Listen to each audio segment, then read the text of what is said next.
नमस्कार विद्यार्थी मित्रांनो, मी स्वप्नील भंडारे इन्फिनिटी अकॅडमीच्या युट्यूब प्लॅटफॉर्मवरती आपलं मनस्वी स्वागत करतोय.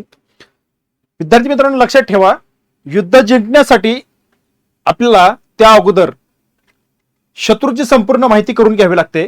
तसं सरकारी नोकरीचा फॉर्म भरण्या अगोदर आपल्याला संपूर्ण सिलेबस माहिती करून घ्यावा लागतो आणि अभ्यासाची रणनीती आखता येते आणि तेव्हा आपल्याला जिंकता येतं.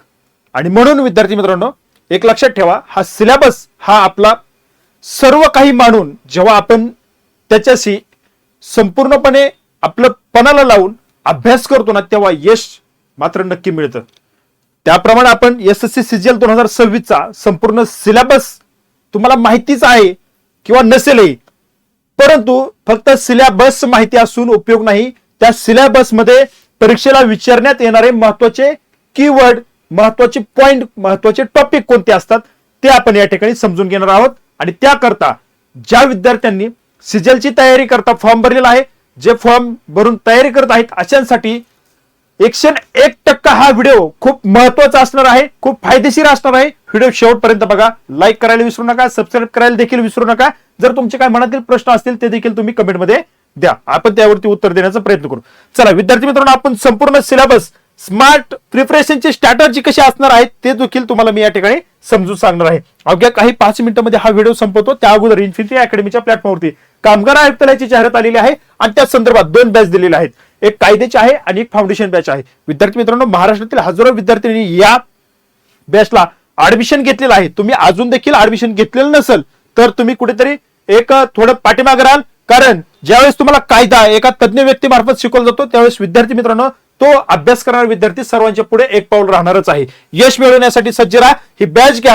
या बॅच घेण्यासाठी, याबद्दल संपूर्ण माहिती घेण्यासाठी 91 19 58 71 91 या नंबरवरती तुम्ही कॉल करा, संपूर्ण माहिती घ्या. किंवा हा दुसरा नंबर दिलेला आहे त्यावरती तुम्ही कॉल करू शकता. चला आपण आपल्या महत्वाच्या मुद्द्याकडे जाऊया.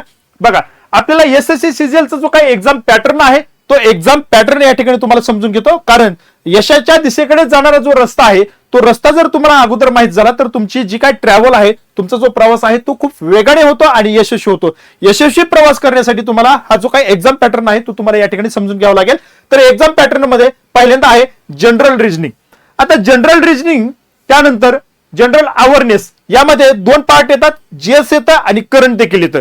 आता त्यानंतर जो क्वांटिटेटिव्ह ऍप्टिट्यूड जो आहे तो देखील तुम्हाला या ठिकाणी असणार आहे. आणि चौथा जो पार्ट आहे तो इंग्लिश लँग्वेजचा आहे. विद्यार्थी मित्रांनो, लक्षात ठेवा, 4 पार्ट आहेत. प्रत्येक पार्टला 25 प्रश्न तुम्हाला या ठिकाणी विचारले जाणार आहेत. एक प्रश्न 2 मार्काला आहे, त्यामुळे प्रत्येक पार्टचे 50 मार्क या ठिकाणी तुम्हाला महत्वाचे असणार आहेत.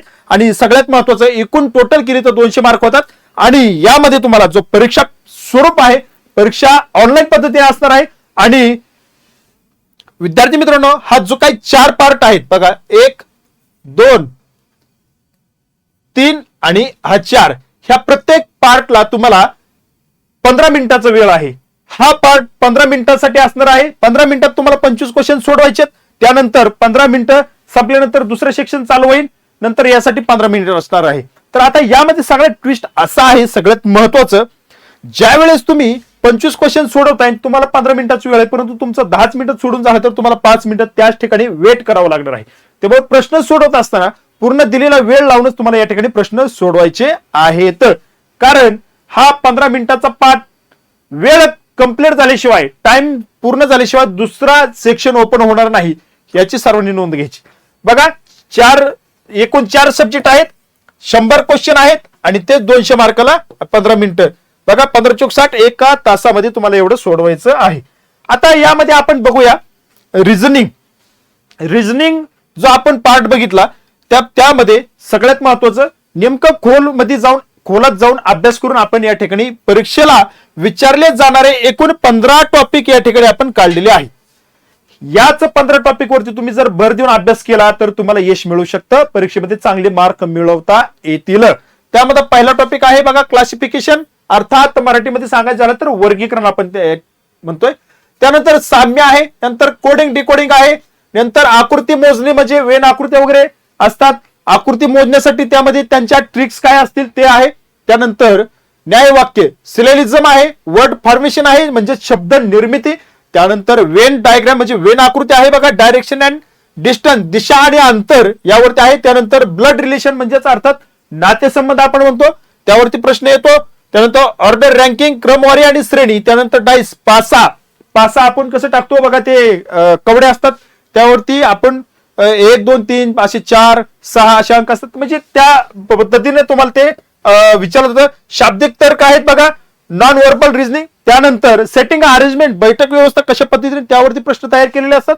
गणितीय क्रिया आहेत, त्यानंतर सिरीज आहेत, श्रेणी आणि कॅलेंडर, घड्याळ यावरती प्रश्न तुम्हाला या ठिकाणी विचारले जातील रिझनिंग साठी. चला पुढे जाऊया आपण. सगळ्यात महत्वाचं आहे, तुम्हाला जमलं तर स्क्रीनशॉट जरी काढला तरी तुमच्यासाठी खूप आहे, कारण हे टॉपिक खूप महत्वाचे आहेत. लिहून घ्या, काही अडचण नाही. त्यानंतर इंग्लिश ग्रामर मध्ये बघूया आपण. स्पॉट द इरर, त्यानंतर फिलिंग द बँक्स, सिनोनिम आहे, अँटोनिम आहे, स्पेलिंग, डिटेक्टिंग मिसप्लेस्ड वर्ड्स आहेत, आयटम अँड फ्रेजेस आहेत, वन वर्ड सबस्टिट्यूशन आहे, improvement of sentence, active passive wise verb आहेत बघा, conversion into direct indirect narration आहे. त्यानंतर शफलिंग ऑफ सेंटेन्स पार्ट आहेत, shuffling of sentence in passage आहे, नंतर क्लोज पॅसेज आहे, कंप्रेन्सिव्ह पॅसेज आहेत. अशा पद्धतीने आपण 13 टॉपिक या इंग्लिश लँग्वेज साठी काढलेले आहेत. त्यानंतर पुढे जाऊया विद्यार्थी मित्रांनो. सगळ्यात महत्वाचे टॉपिक या ठिकाणी असणार आहेत. आता ऍप्टीचे बघूया आपण. ऍप्टिट्यूड मध्ये काय विचारलं जातं. आता सगळ्यात महत्वाचं या ठिकाणी मागच्या 2 वर्षापासून हे 3 टॉपिक बघा, परमिटेशन, कॉम्बिनेशन आणि प्रोबेबिलिटी आणि स्टॅटिस्टिक्स, असे 3 टॉपिक या ठिकाणी नव्याने या ठिकाणी ऍड केलेले आपल्याला पाहायला मिळत आहेत. हे तर तुम्हाला करायचेच आहेत, परंतु पुन्हा एकदा आपण 14 टॉपिक या ठिकाणी नव्याने ज्या टॉपिक वरती या ठिकाणी प्रश्न विचारले जातात तेच टॉपिक आपण या ठिकाणी घेऊन आलेलो आहोत. तरी बघा, सिम्प्लिफिकेशन म्हणजे सुलभीकरण आहे बघा, इंटरेस्ट आहे, ऍव्हरेज म्हणजे सरासरी आहे बघा, पर्सेंटेज टक्केवारी आहे, त्यानंतर रेशो अँड प्रोपोर्शन आहे बघा, म्हणजे गुणोत्तर आणि प्रमाण आहे. त्यानंतर वयावरील समस्या म्हणजे वयवारी, म्हणजे आपण वयावरती प्रश्न कसे येतात तसे. त्यानंतर वेग, अंतर आणि वेळ. त्यानंतर बघा नंबर सिस्टीम, संख्या पद्धती. त्यानंतर भौमितिक मापनावरती प्रश्न तुम्हाला या ठिकाणी येतील. त्यानंतर बघा डेटा विश्लेषण असेल त्यावरती प्रश्न विचारतील. टाइम अँड वर्क, वेळ आणि काम यावरती सुद्धा तुम्हाला प्रश्न विचारले जातील. त्यानंतर बीजगणित त्यावरती प्रश्न विचारले जातील. त्यानंतर त्रिकोणमिती आणि भूमिती यावरती देखील प्रश्न याच्यावरती थोड्या प्रमाणात विचारले जातील. पण हे जे सुरुवातीचे 10 7 8 जे आहेत ते खूप महत्वाचे आहेत. यावरती पुन्हा पुन्हा प्रश्न विचारले आहेत आणि विशेष करून हे 3 टॉपिक तुम्ही करायचे आहेत. हे नव्याने त्यामध्ये समावेश झालेला आपल्याला या ठिकाणी पाहायला मिळतो. त्यानंतर आता बघा, तुम्हाला सांगतो तुमचा जो जीएस पार्ट आहे तो जीएसच्या पार्ट मध्ये त्यामध्ये राज्यशास्त्र आहे, अर्थशास्त्र आहे, पॉलिटी आहे, जिओग्राफी आहे, त्यानंतर करंटचा भाग येतो, करंट आहे, हिस्ट्री आहे. अशा सर्व विषयांवरती मिळून तुम्हाला त्या ठिकाणी 25 क्वेश्चन विचारले जातील. तो एक पार्ट विसरायचा नाही, कारण 3 पार्ट आपण क्लिअर केले. आणि त्यानंतर जो जीएसचा पार्ट आहे तो पार्ट या ठिकाणी राहिला होता सांगायचा, तो पार्ट या ठिकाणी तुम्हाला सांगतो, कारण त्यामध्ये काय विचारतील हे आपण सांगू शकत नाही, पण कोणत्या सब्जेक्ट वरती प्रश्न येतो हे मात्र तुम्हाला मी सांगितलेलं आहे, ते लक्षात असू द्या. आता विद्यार्थी मित्रांनो, मॅथमॅटिकल ऍबिलिटीज मध्ये या ठिकाणी तुम्हाला 30 क्वेश्चन असतील. आता हा जो काय आहे तुम्हाला सगळ्यात महत्वाचं हे जे सांगायचा मुद्दा जो आहे, सीजीएल ची तुम्हाला 2 टप्प्यामध्ये परीक्षा होते, टायर 1 टायर 2. आपण आता टायर 1 चा आपण या ठिकाणी बघितलेला आहे. आता 2 मध्ये काय विचारलं जातं आपण ते पण या ठिकाणी बघूया बघा. मॅथमॅटिकल ऍबिलिटीज हे सुद्धा त्या ठिकाणी तुम्हाला टायर 1 मध्ये होतं, ते सुद्धा इकडं टायर 2 ला आहे. रिझनिंग सुद्धा होतं, ते पण आहे. इंग्लिश लँग्वेज आहे, जनरल अवेअरनेस आहे. आता सगळ्यात महत्वाचं तुम्हाला या ठिकाणी जे फक्त नव्यानं आपल्याला करायचंय ते कॉम्प्युटर जे संगणकीय ज्ञान आहे, डाटा एंट्री, स्पीड टेस्ट आहे, यामध्ये तुम्हाला हे नवीन या ठिकाणी ऍड होते. आता यामध्ये तुम्हाला सगळ्यात महत्वाचं जे वेटेज आहे ते वेटेज तुम्हाला या ठिकाणी दिलेलं आहे. मॅथमॅटिकल ऍबिलिटीज तुला 23% वेटेज या ठिकाणी आपल्याला पाहायला मिळतं. 90 मार्क आहेत बघा. रिजनिंग साठी 23% आहे, इंग्लिश लँग्वेज साठी 35 आहे आणि जनरल अवेअरनेस साठी 19 आहे. आता हे कॉम्प्युटर वगैरेची काय आहे, संगणक ज्ञान ही क्वालिफाईंग 15 मिनिटं आणि 15 मिनिटाचा हा टास्क या ठिकाणी तुम्हाला असणार आहे. याची सर्वांनी नोंद घ्यायची. आता सेक्शन 1, सेक्शन 2 आणि सेक्शन 3 मध्ये तुम्हाला या ठिकाणी पार पाडावं लागते आणि त्यातून तुमचं मिळणाऱ्या मार्कावरती सिलेक्शन होणार आहे. याची सर्वांनी नोंद घ्यायची. अशा पद्धतीनं जो सीजीएलचा आपण सिलेबस या ठिकाणी पाहतोय तो सिलेबस आपण सर्व टॉपिक नुसार या ठिकाणी तुम्हाला मी सांगितलेला आहे.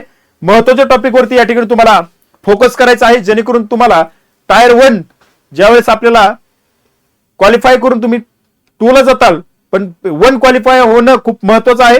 त्यासाठी तुम्हाला महत्वाचे टॉपिक या ठिकाणी मी दिलेले आहेत. ते मूळ टॉपिक त्यावरती फोकस करून तर जो तुम्ही अभ्यास जर केला तर यश निश्चित तुम्हाला मिळणार आहे. चला भेटूया पुढील व्हिडिओमध्ये, अपडेटमध्ये. तुर्तास या ठिकाणी आपली रजा घेतो. धन्यवाद.